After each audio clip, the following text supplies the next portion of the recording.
Hello you beautiful peoples of the internet, it's Glyn here, Cheapskate Gaming News and Tech Reviews, and today we've got a gaming review of House of Ashes. Yes, it's another one of those super massive games. It's the third in the Anthology. There are more to come apparently. Well, according to the blurb on this one, there's more to come. So this is the third one, follow on from Little Hope and Man from Medan, that's it, and follow on from Man from Medan. So like the other games in the Dark Pictures Anthology, this is more or less a series of quick time events. There's a little bit of movement and looking around. They do add a little bit of bits where you've got to aim and shoot, but they're very, very small. And there's a lot of decision making in your conversations with people, which then affect the outcome of the game later on down the line.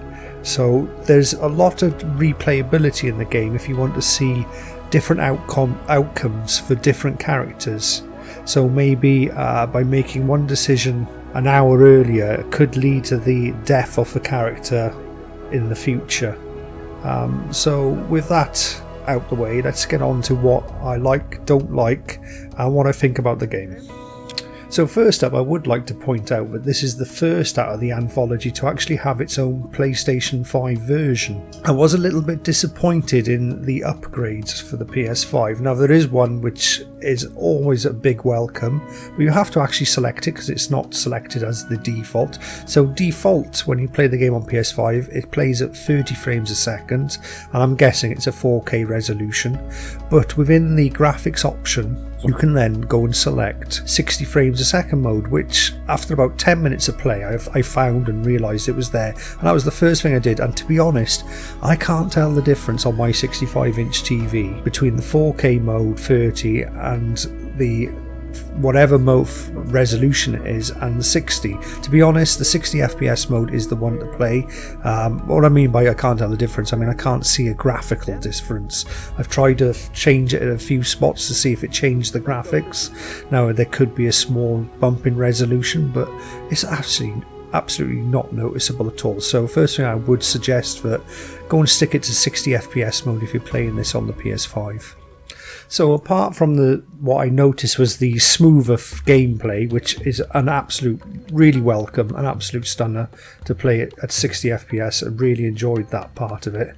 I was a little bit disappointed in the graphics on the PS5 version.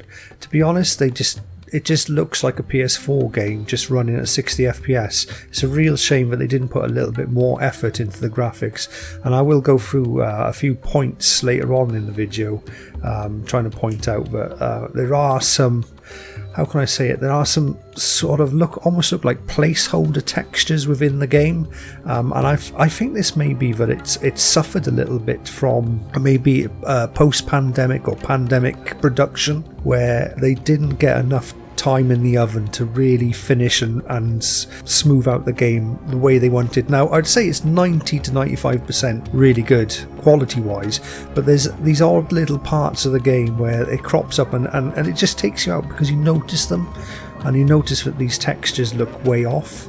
But you know, it's no worse than other games like Final Fantasy VII Remake, where some of the textures in that were a little bit off and a little bit dodgy, and it's kind of that effect that I got to. Anyway, so with my little gripes and moans about the PlayStation 5 upgrade, let's get into the game itself and what I liked and didn't like about it. So to start with, I thought the story was a little bit slow to begin with. It starts off in the past. I'm not going to give any spoilers away as well in the review, so don't worry about that. So it starts off in the past, historical. It's set in Iraq, and what I would say maybe the first hour or so was a little bit too much movie, not enough action, and I was starting to get a little bit bored, plus the graphics on that part didn't really shine as much as I'd like to, and I was feeling a little bit disappointed at first. But later on then you come back to present day and you're playing, the main focus of the story is a group of soldiers and the dynamics around these group of soldiers. That end up they end up going on a mission. This isn't any spoilers, but they go on a mission, and the mission basically is to find the weapons of mass destruction in Iraq. So while looking for these weapons of mass destruction, they end up basically underground in a cave system in an old, looks like an old tomb, that type of thing, where then shit starts to go south, and they encounter these creatures which start attacking and killing everyone, and that's where the horror element of the game comes through. Now, once you get to the underground sections, the graphics really does improve. You've got really good lighting with the guns. It's a very dark toned game. So there's not much light in there. There's a few parts of the game you have to set the lights up, but still it's a very dark and dingy game. There's quite a few nice little jump scares in there, which did make me jump a few times, but it's not overdone. Let's say that the jump scares isn't overdone. But then the story starts to unfold and dynamic starts to unfold, and you've got all the same sort of collectibles that you did in the other dark picture anthology games. Like you pick up the cuneiform tablets and they give you a little bit of a blast to something that might happen in the future depending on the decisions you make. So that's the way that part unfolds, which is very similar to all the other games. But in this one, I would say the first game, Man from Medan, was zombie based on a sort of ghost ship, zombie ship. The second one was sort of ghosts based, where you had like the old-fashioned witches town, witches and zombies. Now this one tends to take on this sort of monsters / vampire sort of story, which it's a really good story. So later on it does get better. It gets a lot more intriguing as the story progresses. Now, the later stages of the story, the last hour or so, I was completely intrigued. It takes a little bit of a left turn and goes in a completely different direction. No spoilers, but excellent, really good, enjoyed. So apart from the negative part about the PS5 graphics, the rest of the game does play out really nice. But I will show you a part here which is near the end game, but it's not going to show you much. But I don't know if you look at these, they look like little green blobs that are on the floor. They're supposed to be some sort of fungus. And if you look at the textures that I'm looking at here, you will see that they do look a little bit off, and it's these type of things, these textures that appear. There's a couple at the start of the game that appear, and then there's these near the end of the game that appear. The rest of the game looks fine, but it's just these couple of little placeholders. I'm going to call them placeholder textures, because surely they weren't supposed to be left in there, and maybe they'll update it and change those parts of the graphics. But yeah, just take a look at those. They do kind of a little bit off-putting, but I'd also would have liked to have a little bit of maybe ray tracing or global illumination added for the PS5 version, but maybe time constraints, pandemic or whatever that was, couldn't add that in there. So reflection wise, it's using screen space reflections, which look fine for most part.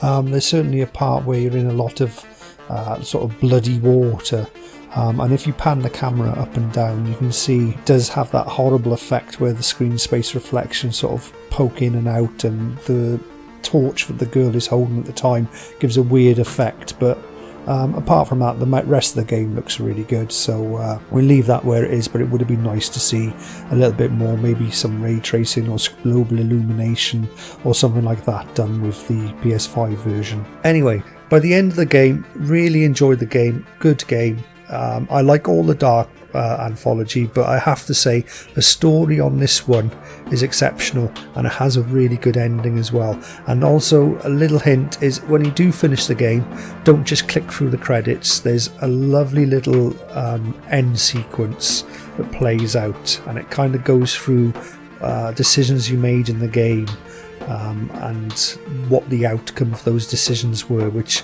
that was a little added extra that I enjoyed. So if I was to give the game a score, I think I'd have to give it a good solid 8. I would have liked to have given it higher, especially for the PS5 version, but they just didn't do enough added extras for PS5 other than the frame rate buff. So if that was to be addressed, they would do a proper PS5 version. Although this is technically it is a PS5 version, it just hasn't really got the things you'd like to see on a next generation game.